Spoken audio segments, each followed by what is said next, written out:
Welcome to Dark Horizon Creations. I'm Mike. This time we're taking a look at the Star Wars Micro Galaxy Squadron Series 1 Millennium Falcon by Jazwares. Now, if you hadn't already, please follow, like, and subscribe to my social media accounts on Facebook, Instagram, and YouTube. Don't forget to hit that bell icon so you get a notification of when I post new content. Here we have the Star Wars Micro Galaxy Squadron Electronic Millennium Falcon by Jazwares. I am super excited to have this in hand. It just arrived this morning. These are extremely detailed and realistic replicas of the vehicles and ships from the Star Wars universe. The Micro Galaxy Squadron has correctly scaled all the vehicles and ships to each other. That means that each toy that Jazwares releases in this line will be correctly scaled to the ships that are smaller and larger to it. The other thing that is immediately apparent is the attention to detail. Just looking at the toy in the box, you see how much detail and work went into making this ship. You can also see the level of paint applications that are apparent. There's metallic gunmetal in some of the sections of the Millennium Falcon. There's dark grays. There's also what looks like a brown wash that's been applied to all the panel lines. This will be one toy that I actually do not repaint. I do not plan to do anything to this ship at all. I have to say, by all appearances, Jazwares has got it right from the start. So looking at the packaging, you've got the Star Wars logo in the upper left, the Micro Galaxy Squadron banner in the lower center. On the right, you've got some artwork of the Millennium Falcon. In the upper right corner, you see the Launch Edition sticker, which is on all of the Series 1 vehicles. In the left, in the inset, you see the radar dish and the dorsal quad cannon. And just below that is the package containing the 4 micro action figures included: Han Solo, Princess Leia, Obi-Wan, and Chewbacca. Now, why Luke and the droids were not included with this set, I do not know. I wish they had included it by it being the Launch Edition, but there's obviously a reason why. This ship is electronic and it operates off of 3 AAA batteries, which are not included. On the back of the packaging, got your obligatory product shots of some of the features of the toy, including the opening canopy on the cockpit. There are 4 seats inside the cockpit to hold all 4 action figures. Removable panels on the top of the ship so that you can utilize the interior features like the Dejaric table, the gunner station. The landing gear does retract and extend, and again, it does have electronic motion activated lights and sounds. Down at the bottom, you see some of the other vehicles that are in Series 1. You have the Light Armor class, which has the TIE Fighter. There's the AT-ST. In the Starfighter class, you've got Obi-Wan Starfighter with the hyperdrive ring, the X-Wing, and Darth Vader's TIE Fighter. In the transport class, you've got an Imperial troop transport, and in the Starship class, it shows the Razor Crest and the Slave One.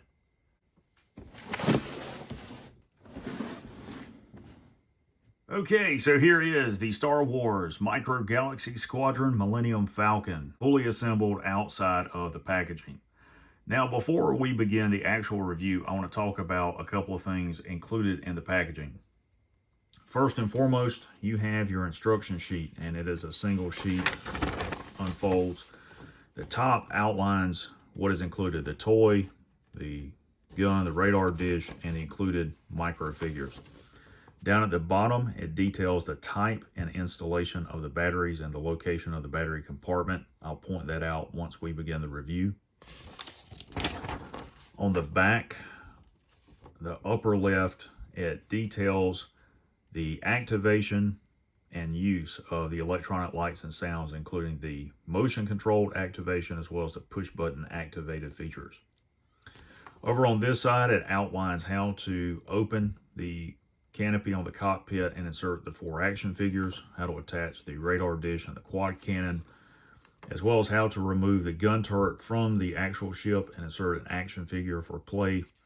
The gun turret has 360 degrees of rotation and 90 degrees of elevation change. And when you purchase one of these, if you can't find this, it's on the inside bottom of the packaging below the background insert. So I want to move this out of the way momentarily so I can show you guys this. And let me just elevate the camera. You can see this insert, which is a backdrop, is on the inside of the box. You can't clearly see it when the toy is in there, but that is removable, and you can use that for a diorama if you so choose to do so. Now, before we look at the ship, I want to talk about the action figures. I think these are really, really neat. There's a lot of attention to detail in the mold and sculpting of these figures. Nice paint applications. The one thing they did not paint is their eyes. However, if you like to customize your action figures and toys, it would be very simple to go back and repaint their eyes with a very fine paintbrush just to finish bringing out the detail in them. And if you look at Han's shirt and his vest and Leia's dress, if you wanted to apply a brown or even a gray wash very lightly and wipe it down, that would tone that color down. Same for Obi-Wan. And you could apply a black wash or a dry brush, a matte black on the Chewbacca to bring out further detail on him as well. Now, if you're curious about the actual size of these action figures, I'll bring out my micrometer here. And I'm going to leave them in the package for this, but we'll take a look and see how tall they are. Han Solo is 26.4 millimeters in height. Princess Leia is, let's see, 22.1 millimeters. Obi-Wan is 24. And let's see if we can accurately measure Chewbacca. He is 26.8 millimeters in height. So really nice action figures. Okay, so let's take a look at the ship itself. And immediately you guys can see the attention to detail on this toy. They did not cut any corners when making this. All the way around, this thing looks really nice. You can see the inside of the mandibles there, the recessed mechanical area where the concussion missile launcher is recessed, all the way around. The machinery, the wiring harnesses, everything. It's all there for you to see and to take in. A lot of nice washes on here. Some grays and black washes are done. Brown wash in the panel lines there. Metallic gunmetal in these recessed areas. Gray in these recessed areas. The vents for the engine and thruster bank here are appropriately colored to be screen accurate burn marks there. Thruster bank lights up. Detailing there on the bottom. And you can see the wash here.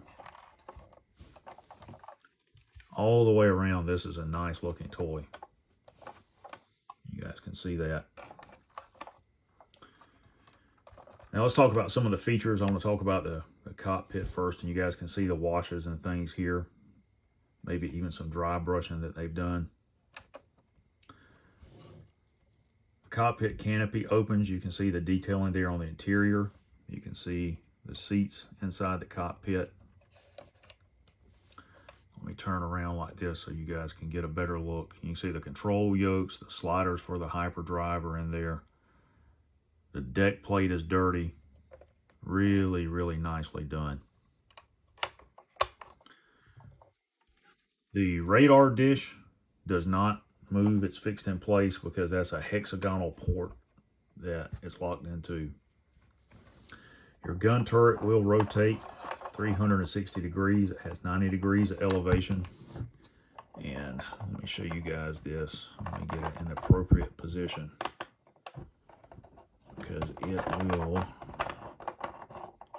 come out. And you can see the interior seat here where you can fit an action figure, the controls. And of course, you've got the transparent steel viewport there. And this locks back into place.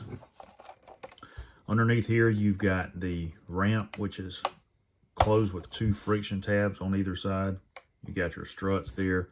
The deck plate of the ramp has some paint apps on it. And this might be the one area where there's some inconsistencies with being screen accurate, because the landing gear does not allow the ship to set high enough up off of a table or a surface like this for the figures to simulate walking up the ramp. It's too close. But it still looks nice for display, for diorama and toy photography when it's extended. You just close that back into place. But nice detailing all the way around.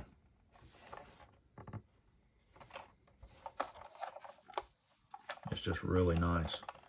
There's the bottom of the ship. You guys can see that. They did not slack anywhere on this toy. Let's talk about the landing gear. You can see the bottom of the pads have been dirty and things like that. You've got the front landing gear here, which opens and closes alone. On each side, the landing gear front and back are interconnected. So if you close the front or the back, it's going to close the front simultaneously. It's on one long pin underneath there. Now, for those curious about the dimensions of the ship, it is approximately 10 inches in length. And it is 8 inches wide. And at the tallest point by the radar dish, it looks like it is 3 1/8 of an inch tall. Okay, so let's talk about the interior features and using the figures. So I'm going to open the canopy here. And I'm going to remove this little tray.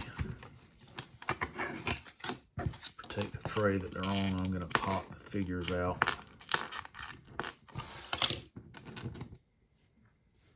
So there's Han, and you can see that their arms move, their head is fixed in place, and their legs move individually. So that's cool.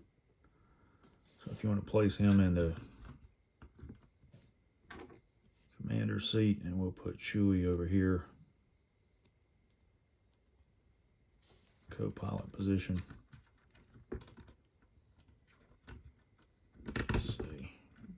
There we go. And you guys can see up close how that looks.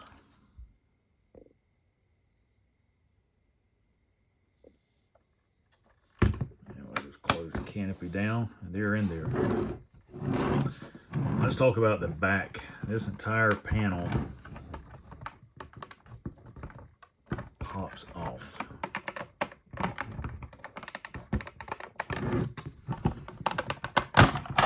Like that. And it just comes right off. You guys can see the interior of it. Here's the interior features of the ship. Now there's your battery compartment. Use a small Phillips head screwdriver to remove it. You can see it looks like part of the machinery. And you can rotate the gun turret around. You've got access to the turret on the inside there. Slide the figure in and out. And let's put that back on. And you've got some machinery back here for the engines. You've got a cargo hold right here. And you've got cargo deck right here. And if you carefully lift that deck plate out, you have an area where you can hide the action figures or store contraband like weapons for the Rebel Alliance. And you can see the deck plate's dirtied up, and it's going to pop back into place just like that. There's the ramp. You can see the deck plate on it's dirtied up. More cargo containers and things over on this side. And there is the dessert table and your lounge seat, so you can take Obi-Wan and Leia and set them around that, like so. If I can pick her up. really need to be using my hobby tweezers instead of this, but just to demonstrate that, you can see how they sit in there, and that's really cool. And then you can take the top cover, snap it back into place with your action figures inside, and they're ready to fly. Okay, let's talk about the electronic light and sound features on this toy. I'm going to turn it around here, and you've got two buttons on the back, button 1 and button 2. If you press this button down for 1 second and hold it, that activates the startup features for the engine. If you hold it down during play, okay, so there are two buttons on the back of the Millennium Falcon. Button 1, which if you hold down for 1 second, will go through the engine startup cycle as well as the light up thruster bank. Button 2 activates the laser cannons. Now, if you hold button 1 down while you're playing with it and flying it around, it'll activate the hyperdrive. If you hold button 2 down continuously, it'll just continue to make the laser sound effects. So you guys can see the light up thrusters. Now if you pitch it up, it'll make the fly out sound. Pitch it down, it'll dive.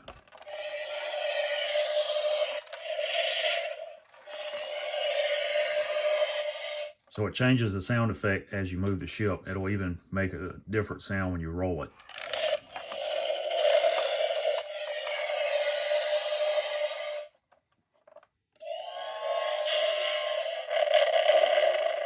There's the hyperdrive.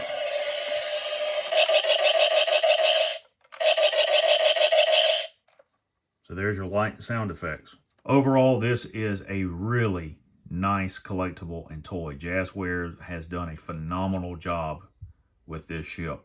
The accessories, the attention to detail, the electronic lights and sounds, the features, the paint applications, all of it come together to make a really nice collectible that is certainly worth the cost. If you don't already own this toy, you definitely need to buy at least one. For those of you that are serious collectors, you need to buy 2 while you can, because I guarantee you the value on these toys are going to exponentially increase over time, particularly when they stop production of each series. Ladies and gentlemen, there you have the Star Wars Micro Galaxy Squadron Series 1 Millennium Falcon by Jazwares.